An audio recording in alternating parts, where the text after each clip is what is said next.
From fire to earthquakes, from souls to shadows, some devil fruits in One Piece don't just get eaten once, they get reborn, passed down, stolen, or recreated. These fruits carry not just power, but legacy, proving that in this world, abilities outlive the people who wield them. So today, we're diving into 10 devil fruits that found new masters, and how each user reshaped their destiny with the same power. So to kick things off, let's turn up the heat with the Paramecia no Mi, Portgas D Ace, the man with flames that burned brighter than his life itself. The Paramecia no Mi gave him power over fire itself, letting him turn his body into flames, control infernos, and unleash his iconic Heiken, a flaming fist strong enough to vaporize ships. He embodied fire, free, wild, unstoppable. But after Marineford, that flame didn't die. It passed on to his brother, Sabo, who inherited not just Ace's will, but his power. When Sabo ate the same fruit, he turned that fire into revolution. His Dragon Claw fist combined martial arts and firepower, punching out Burgess in one blow. Same flame, different purpose. Ace burned for freedom. Sabo burns for change. And if you thought fire was hot, wait till you feel the power that can shake the entire world. Whitebeard, the man who could destroy the world, and the wielder of the Gura no Mi, the tremor fruit. His fists cracked air like glass, sending tsunamis across oceans. Just one quake from him was enough to sink Marineford. But after his death, that quake didn't stop. It moved on, stolen by Blackbeard, through methods no one fully understands. When Blackbeard took the Gura no Mi, he turned a power of protection into one of destruction. Whitebeard shook the world to protect his sons. Blackbeard shakes it to rule it. Same power, two different earthquakes of ambition. But while some inherit strength through battle,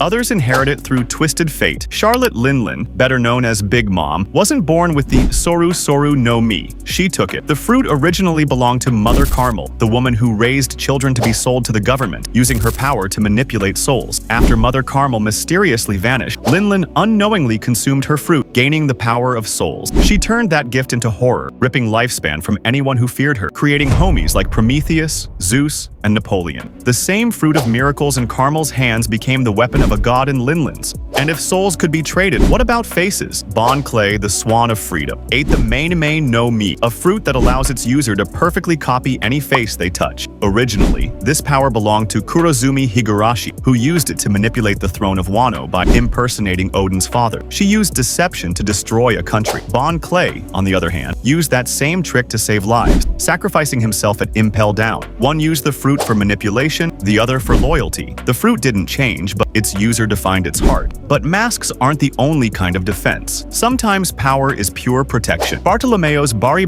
no Mi, the barrier fruit, creates unbreakable walls of energy. He uses it like a fanboy gone wild, blocking attacks with style, kicking people across the map, and screaming about Luffy while doing it. But before him, this same fruit belonged to Semimaru, one of Odin's retainers, who used it to guard Orochi. The same wall that once protected evil now protects the future Pirate King. Oda really said, recycling powers, but make it poetic. And speaking of metal and madness, let's talk about a fruit that bends reality like scrap. Eustace Kid's Jiki no Mi, the magnet fruit, lets him control all metallic objects. He can create railguns, giant mechanical arms, and entire mechs out of junk. But what most don't know, the same power once belonged to Captain John of the Rock's pirates, a man known for his greed and his hidden treasure. Kid uses magnetism to crush the strong. John used it to collect what he loved most, gold. Two pirates, same magnetic pull, different treasures. Now let's light things up, literally, with the Bomu no Mi. It was seen in the hands of Ganzui, a former member of the legendary Rocks Pirates. Yeah, the same crew that shook the world at God Valley. Back then, Ganzui wasn't just throwing explosions around for fun. His power looked raw,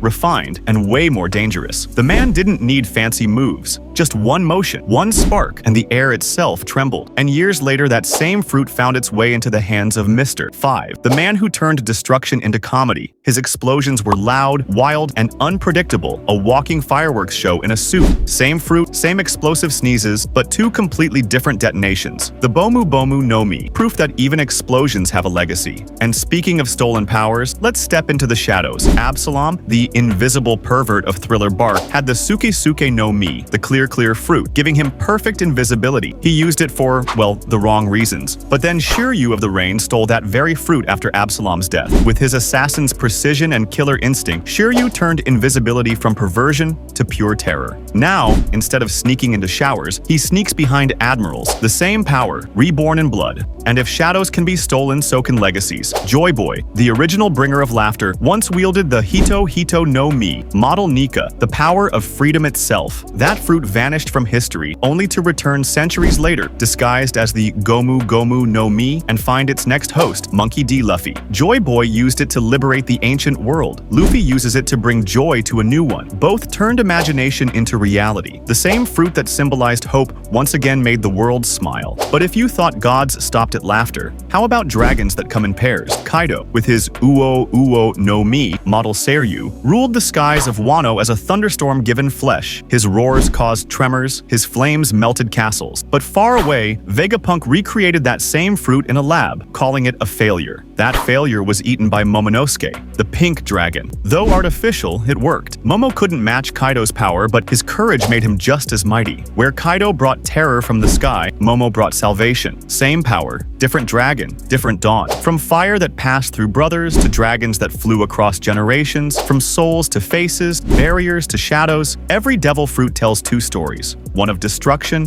one of rebirth. These powers don't die. They live on, searching for new hands, new hearts, new dreams. Because in One Piece, it's never just about who ate the fruit. It's about who carries its will.